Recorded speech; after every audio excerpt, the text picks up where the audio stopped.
Poglejte, gigantske nacionalne in transnacionalne manipulacije. Jaz sem našel statistiko iz ozadja. Statistika, ki ni vidna, statistika, ki se bere.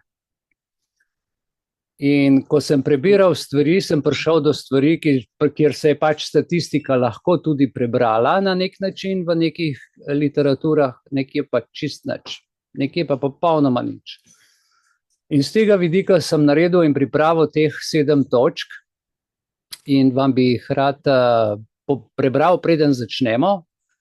In sicer statistika kot kritika laži, prekrivanja, izražanja, razdrobljenih dejstev, ubijanje faktografskega razmišljanja, skrivanje pod preprogo in druge lepe stvari, ki jih bomo nocoj imeli v teh 7 točkah.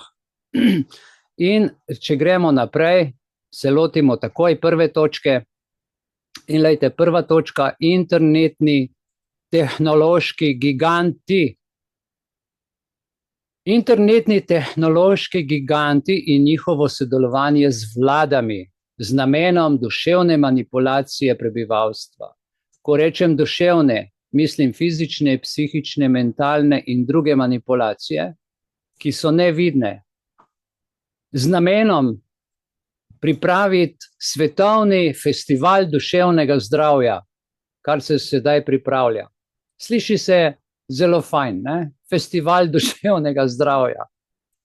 Zapomnite si te besede, kajti s temi besedami smo začeli in s temi besedami bomo tudi zaključili, pa boste videli, kje in kako, ker festival duševnega zdravja ni zraslo na mojem zelniku, ampak se zdaj oglašuje po vsej Sloveniji. Sam vi še tega ne veste, zvedeli boste pa nocoj. In če smo že pri internetu, ne, internet je slabši, kot je bil. Kako smo prišli sem, ali kako se lahko sploh vrnemo nazaj na internetu, kakršen je bil? Ker viri v družabnih medijih so polni, lejte, privlačnih, provokativnih, hiperciljanih ali pa jezno vzbujajočih vsebin. Od nenavadnih slik, ki jih ustvari umetna inteligenca po novem, do robotskih komentarjev, ki so brez duše, brez smisla, tehnično sicer urejeni, ampak brez vsebine. Lahko rečemo, ne, če smo na kakšni spletni strani, da smo morda celo srečni, če naletimo na video vire, ki niso sestavljeni samo iz nagovarjanj. Naročite se, kupite in ko greš na YouTube, če ni 20 reklam prej in tako naprej. Torej, ko gre za naše izkušnje z internetom, lejte, se časi zelo spreminjajo. Kot bi rekel Bob Dylan, ne morem se dobro spomniti, kako to, da internet je danes zagotovo povsem drugačen, kot je bil. In jaz se strinjam. Jaz sem bil na internetu, ko se je imenoval še BBS, Bulletin Board System, kjer smo samo datoteke lahko šli v server, posneli gor ali posneli dol in smo si tako delili datotečne sisteme. E-mail je tudi bil, ampak zelo obskuren, tako da si lahko sam kaj malo napisal. Datoteke so šle pač posebej, ker samo tekste smo si lahko pošiljali. Lejte, nekaterim je manj zabavno, manj informativno, kot je bilo. Za druge so spletna iskanja sestavljena iz strani piškotov, ki prikrivajo koristne informacije in so nasičene s prevarami, a veste, I accept piškotke in potem vaše informacije firme jemljajo za oglaševanje. Tako da, viri v družbenih omrežjih so polni privlačnih, provokativnih, hiperspecialnih ali jezno vzbujajočih vsebin, od nenavadnih slik in tako naprej. In zdaj moramo mi izkazovati zdrav skepticizem in vas k temu povabim in zagotoviti, da so tisti, ki so najbolj izpostavljeni spletnim grožnjem, to so otroci, starejši, tisti, ki se malo manj spoznajo, kjer vzamejo stvari takšne, kot so, kjer se verjamejo, take ljudi je treba opozoriti, ljudje, bodite pozorni. Pa še težko človeku dopoveš včasih, da to, kar gleda, da sploh ni res. In internet, gledajte, ni optimiziran za naše najboljše interese. Ma daleč od tega, pozabite, ljudje božji. In zdaj je na nas, da se odločimo, koliko moči bomo dali tehnološkim velikanom, ki poganjajo vse v svoj najboljši interes in seveda podkupujejo vlade, da jim pri tem pomagajo, da se vrti čim več denarja. In tukaj smo prišli do ene zelo tehnično težke stvari, kjer se ruši naša demokracija in kjer smo zelo omejeni s svobodo. Kje smo mi, kje so naši otroci in kakšna je ta državna statistika ali pa recimo kar svetovna statistika, ker je svet postal silno globalen, ne? Jaz bom takole rekel, visokotehnološka IT podjetja trenutno najmočneje, ker smo vsi od tega odvisni, ogrožajo našo demokracijo in našo svobodo. Samo poglejte, kako se vmešavajo v volitve in da si ne boste mislili. Trenutno, ko vi obiskujete kakšne spletne strani in že ko v Google pišete in se tisti meni spusti dol, ki vam ponudi, kaj vse vi lahko iščete, to je vse namerno narejeno. Se pravi, vi poiščete in vam tam on že kar ponudi in to je vse personalizirano narejeno. Popolnoma personalizirano in si človek ne bi mislil, da je narejeno tisti iskalni primeri prav zame. Zato, ker algoritmi so narejeni tako, seveda današnji računalniki, ker imajo tvoje osebne podatke, vidi, kaj iščeš, vidi, kje se sprehajaš, kaj klikaš, kaj gledaš in ti ponudi prav zate te stvari. Tako da, glejte, danes si bomo nekako prizadevali osvetliti te napade in nekaj vam povem. Ko demokracija in svoboda postaneta prikriti in oblegani, se moramo vprašati, kako to vpliva na nas. Fizično, finančno, psihološko, kako vpliva na naše otroke in kje je naša prihodnost, ki jo obliguje takšna državna statistika s pomočjo IT velikanov. Tukaj vam bom pokazal sliko in sodnik Vrhovnega sodišča Louis Brandet je rekel, sončna svetloba je najboljše razkužilo. Povabim vas, da ne samo, da smo danes lučke, ampak da smo pravi raziskovalci in živimo v času, ko na prvo žogo ne moremo nikomur več verjeti. Predlagam tudi mene, ko bom nocoj govoril, dajte prečekirati podatke, dajte prečekirati dokumente. Jaz sem povsod, kjer se je dalo, dal vir, dal sem linke, kjer so povezave do literature, čeravno je vse skupaj manipulativno, ampak tako globoko skrito, da je narejeno za tiste vodje, ki to rabijo in peljejo to. In ko piše, gledajte na zaslonu, zaupaj mi, seveda, večina uboga navodila, kaj lahko iz tega sledi? Kam pelje vodena masa ljudi, če je sporočilo zaslona manipulativno? Če na zaslonu piše zaupaj mi, med vrsticami jasno, ne direktno. In večina ljudi slepo sledi navodilom, lahko sledi nevarnost, da množica postane orodje manipulacije. Vodena masa ljudi, ki sledi brezglavo, sporočilo brez kritičnega premisleka, lahko nevede izgubi svojo individualno avtonomijo, izgubi svoj ID in z lahkoto prevzame digitalen ID, kar je škoda, ker človek se v tem trenutku za večno izgubi. In sploh, če so vsebine, slike in vse na zaslonu manipulativno, je tukaj seveda zdaj vprašanje, kam to vodi? K sprejemanju napačnih odločitev, sem prepričan. Ker ti, če se ne znaš odločiti in če stvari vidiš takšne, kot so, je to seveda sprejemanje napačnih odločitev. Kaj pa temu sledi? Sam sebi človek zmanjšuje svobodo. Pa ne samo to, odgovornost in prispeva k ustvarjanju samo še slabše in hujše družbe, kjer so svoboda, demokracija in osebna izbira podrejeni samo zunanjemu nadzoru in moči manipulacije na podlagi zaupaj mi iz zaslona. In takšna situacija lahko pripelje, gledajte, v avtoritatizem, dehumanizacijo ali vsiljevanje tujih interesov.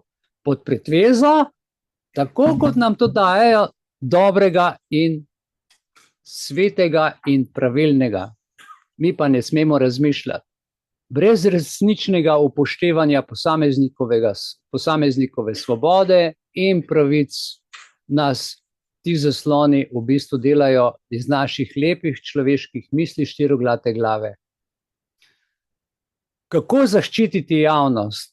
Kako naj se zaščitimo mi pred razširjeno plenilsko manipulacijo močnih tehnoloških podjetij, kot so Google, Facebook, Apple in pa seveda mnoga druga tehnološka podjetja, ampak tukaj smo našteli samo glavne.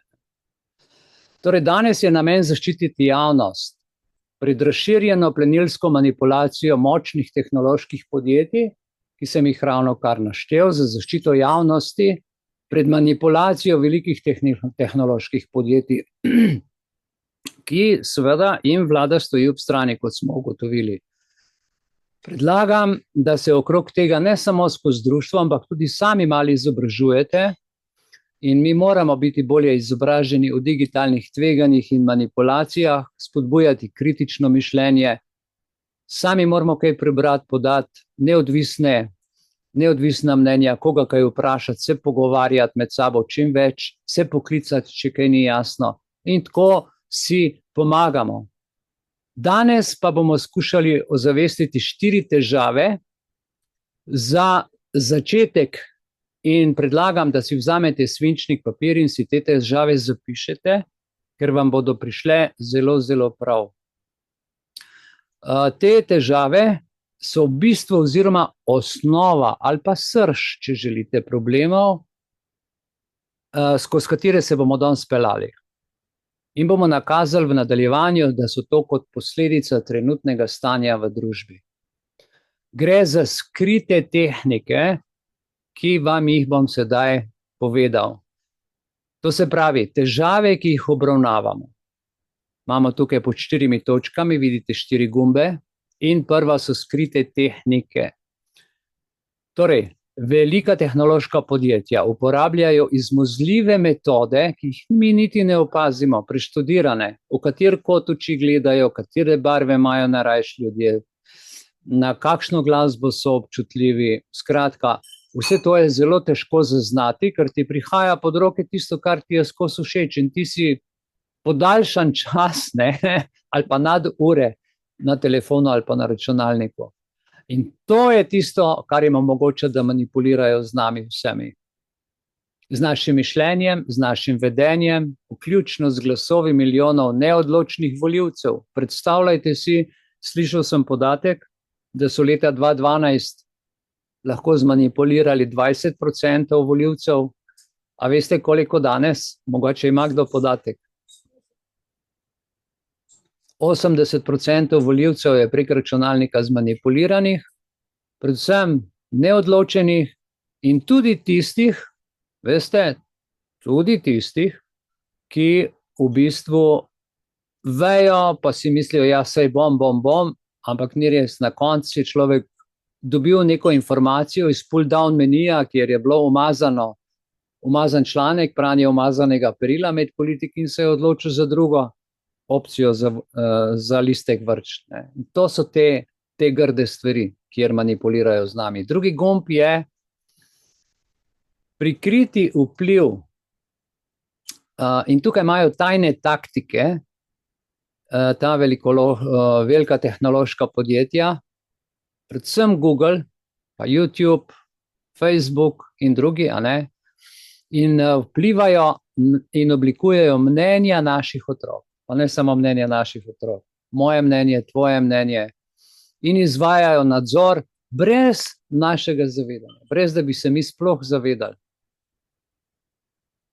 To je toliko močno, da si sploh ne znamo predstavljati.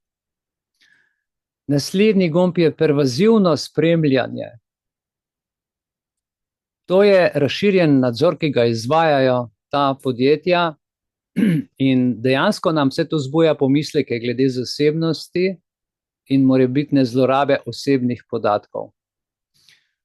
Vse je skrito, ne vidi se, nihče tudi ne bere vseh teh navodil, ko reče, da sprejme pogoje, kakršne koli že, človek rabi program ali pa se hoče nekam logirati, neko novo spletno stran, v zameno za osebne podatke ti ponudijo zastonj storitve in ko si enkrat v zastonj storitvah, kjer vidijo, da ti to že enkrat potrebuješ, ti ponudijo pa račun ali ti pa zaprejo račun. In kaj bo zdaj?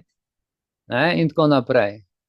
In četrta stvar, neizmerna cenzura IT tehnoloških velikanov. Temu smo priča pa zdaj že od leta 1920, ko so nas ne samo na vsakem koraku, ampak že skoraj za vsako besedo, oni imajo neke svoje, kako že rečejo, community standards. Kaj pa jaz vem, kakšen ima community standard Facebook ali pa YouTube, če nikoli tega niso prej objavljali, še preden se človek sploh prijavil. To se pravi, to, kar uporabljamo, vse te informacije, tako kot jim paše, tisto pipco zaprejo in ti o tem tudi, če poveš, zaprejo in drug ne sliši in seveda karavana gre naprej. Omejujejo naš dostop do različnih pogledov svetovnih, do različnih perspektiv in znanja. To je pa zelo, zelo huda stvar. Toliko, če ste si zapisali težave, ki jih obravnavamo danes, in vse, kar boste danes videli, je v bistvu po istem sistemu skrite tehnike, skrite statistike, prikrit vpliv, pervazivno spremljanje in ogromna cenzura. To niso samo tehnike visokih tehnoloških podjetij, ampak so tudi tehnike, ki jih država nad nami izvaja. Tako da te 4 stvari imejte pred očmi, ko bomo šli nocoj naprej po točkah. S tem smo IT internet tehnološkega giganta čist na kratko odpravili, ampak povedal sem vam bistvo, da sem pa do bistva prišel, sem rabil pa precej stvari predelati, da sem 4 točke izluščil.